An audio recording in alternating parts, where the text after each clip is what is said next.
Hello everyone, welcome back to English Made Easy by Tanvi. Before we begin, if you are serious about improving your English, make sure to subscribe to the channel and press the bell icon so you never miss our easy English lessons and daily language tips. So now, let me ask you a simple question. क्या आपको इन 4 sentences का difference पता है? I studied English. I was studying English. I had studied English. I had been studying English. अगर आपको लगता है इन सब का मीनिंग ऑलमोस्ट सेम है तो आप अकेले नहीं हो. पास्ट टेंसेस इंग्लिश ग्रामर के सबसे कंफ्यूजिंग टॉपिक्स में से एक है और इसी वजह से बहुत लोग इंग्लिश बोलते वक्त गलती कर देते हैं. लेकिन गुड न्यूज़ ये है कि आज 10 मिनट्स में हम सारे पास्ट टेंसेस इतने इजी और प्रैक्टिकल वे में सीखेंगे कि आप कभी कंफ्यूज नहीं होगे. और सबसे अच्छी बात, मैं आपको कुछ भी रूल्स रटवाऊंगी नहीं. हम एक सिंपल स्टोरी के थ्रू सारे पास्ट टेंसेस को समझेंगे.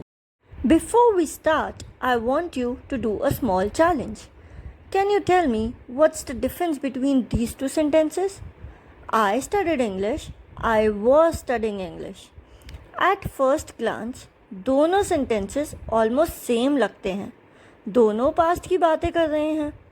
दोनों में वर्ब स्टडी यूज हुआ है. तो फिर डिफरेंस क्या है? एक्चुअली इन दोनों सेंटेंसेस का मीनिंग और यूज़ कम्प्लीटली डिफरेंट है. अगर आपको ये डिफरेंस समझ नहीं आता तो इंग्लिश बोलते वक्त आप ग्रामर मिस्टेक्स कर सकते हैं या फिर अननेचुरल भी साउंड कर सकते हैं. लेकिन टेंशन मत लीजिए, आज हम ग्रामर के रूल्स रटने वाले नहीं हैं. इंस्टेड हम हर टेंस के पीछे का रियल सिचुएशन समझेंगे, क्योंकि जब आप सिचुएशन समझ जाते हैं तब ऑटोमेटिकली आपको पता चल जाता है कि कौन सा टेंस यूज़ करना है. और बिलीव मी, उसके बाद पास्ट टेंसेस कभी कंफ्यूजिंग नहीं लगेंगे. So are you ready? Let's begin our story. कल मेरा एग्ज़ाम था. मैं सुबह जल्दी उठी. I woke up early. फिर मैं लाइब्रेरी गई. I went to the library. और मैंने एग्ज़ाम दिया. I took the exam. Now notice one thing, ये सारे एक्शंस पास्ट में हुए और वहीं कंप्लीट भी हो गए. अब इनका प्रेजेंट से कोई कनेक्शन नहीं है. हम सिर्फ बता रहे हैं कि क्या हुआ था. सिंपल पास्ट को ऐसे याद रखिए. It's a simple list of completed actions in the past. For example, yesterday I woke up at 6 a.m. I had breakfast. I left home. I reached the library. I studied there. Her action start हुआ और finish भी हो गया, इसलिए हम यहाँ simple past use करते हैं. Now let me give you few more examples. She visited her grandmother last weekend. They watched a cricket match yesterday. He bought a new phone last month. अब एक क्विक क्वेश्चन पूछती हूँ. अगर मैं बोलूँ last night I watched a movie, क्या action complete हो चुका है? तो आंसर है यस. तो कौन सा टेंस यूज़ होगा? Simple past. Very good. Now here's an easy shortcut. Past में अगर एक्शन कंप्लीट हो गया है तो always use simple past. I hope I am clear to all of you. अब आते हैं पास्ट कंटिन्यूस टेंस पे. अब आप इमेजिन कीजिए एक डिफरेंट सिचुएशन. एग्ज़ाम के 1 घंटे पहले मैं पढ़ रही थी. आई was studying before the exam. अब यहाँ एक इम्पॉर्टेंट बात नोटिस करिए. मैं एक्शन के स्टार्ट की बात नहीं कर रही, मैं एक्शन के एंड की बात कर रही हूँ. मैं उस एक्शन के बीच वाले मोमेंट की बात कर रही हूँ. और यही है पास्ट कंटिन्यूस का सीक्रेट. इमेजिन एक कैमरा फ़ोटो क्लिक करता है. कैमरा सिर्फ एक एग्जैक्ट मोमेंट कैप्चर करता है. उस मोमेंट पर आप क्या कर रहे थे? You were studying. इसलिए हम कहते हैं I was studying. Let's see few more situations. Yesterday at 8 p.m. my mother was cooking dinner. At 10 p.m., my brother was watching television. At midnight, many people were sleeping.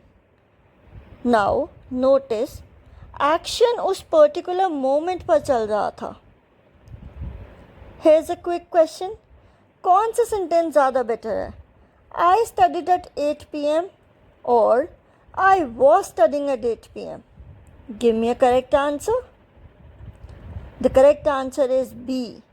Because हम exact उस moment पर चल रहे action की बात कर रहे हैं. Here's an easy shortcut. Action अगर उस वक्त चल रहा था तो always use past continuous tense. अब आते हैं सबसे common confusion पे. Simple past versus past continuous. The incorrect sentence is I studied when my friend called. Instead of this, say I was studying when my friend called. Friend का call एक short action है. Study करना एक ongoing action था. इसलिए ongoing action के लिए past continuous tense use कीजिए और interrupting action के लिए simple past tense. Let me give you an example. I was sleeping when the phone rang. They were eating when I arrived. अब आते हैं past perfect tense पर. अब story में एक ट्विस्ट आता है.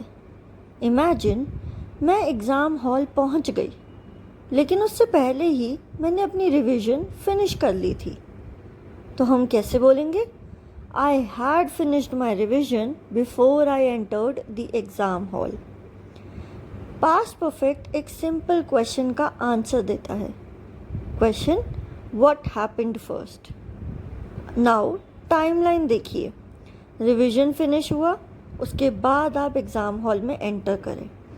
सबसे पहले क्या हुआ था? रिवीजन फिनिश हुई, इसलिए हैड फिनिश्ड यूज़ किया गया. अब एक और एग्जाम्पल देखिए. She had left before I arrived. सबसे पहले कौन गया? शी, इसलिए हैड लेफ्ट यूज़ किया. अब एक और एग्जाम्पल देती हूँ. They had eaten before the movie started. Eating पहले हुई, मूवी बाद में शुरू हुई. Whenever they are two past actions, बस एक क्वेश्चन यही पूछना है कि कौन सा एक्शन पहले हुआ. जो पहले हुआ उसके लिए पास्ट परफेक्ट यूज़ होगा. ईजी शॉर्टकट, पास्ट में दो एक्शंस और जो पहले होगा उसके लिए पास्ट परफेक्ट. अब आते हैं फाइनल टेंस पर. नाम थोड़ा डिफ़िकल्ट लगता है, लेकिन कंसेप्ट बहुत इजी है. एग्ज़ाम शुरू होने से पहले मैं 3 घंटे से पढ़ रही थी. I had been studying for 3 hours before the exam started. यहाँ एक फ्रेज़ नोटिस कीजिए, फॉर 3 hours. ये हमें ड्यूरेशन बताता है और पास्ट परफेक्ट कंटिन्यूस का मेन फोकस ड्यूरेशन पर ही होता है. जैसे एक एग्जाम्पल लेते हैं. I had been waiting for 2 hours before the bus arrived. Focus किस पर है? वेटिंग पर नहीं, फोकस है how long I had been waiting. कितनी देर मैंने वेट किया. एक और एग्जाम्पल दूँ. She had been working all day before she went home. Again focus duration पर है. इस टेंस को याद रखने का ईजीएस्ट फॉर्मूला है ड्यूरेशन और पास्ट इवेंट. जब ये दोनों चीज़ें आ जाएं तो आप पास्ट परफेक्ट कंटिन्यूस टेंस ही यूज़ कीजिएगा. Now let me give you a master comparison. I studied English. Simple past में मैंने इंग्लिश पढ़ी. आई was studying English. Past continuous tense, मैं इंग्लिश पढ़ रहा था. I had studied English before the test. Past perfect tense, test से पहले मैंने इंग्लिश पढ़ ली थी. I had been studying English for 2 hours before the test. Past perfect continuous tense, test से पहले मैं 2 घंटे से इंग्लिश पढ़ रहा था. अब आप कमेंट करके बताओ कौन सा सेंटेंस सही है. I studied when she called or I was studying when she called. Looking forward for your replies. If you find this lesson helpful, don't forget to like the video, subscribe to English Made Easy by Tanvi and press the bell icon so you never miss our future English lessons. See you in the next video. Bye-bye.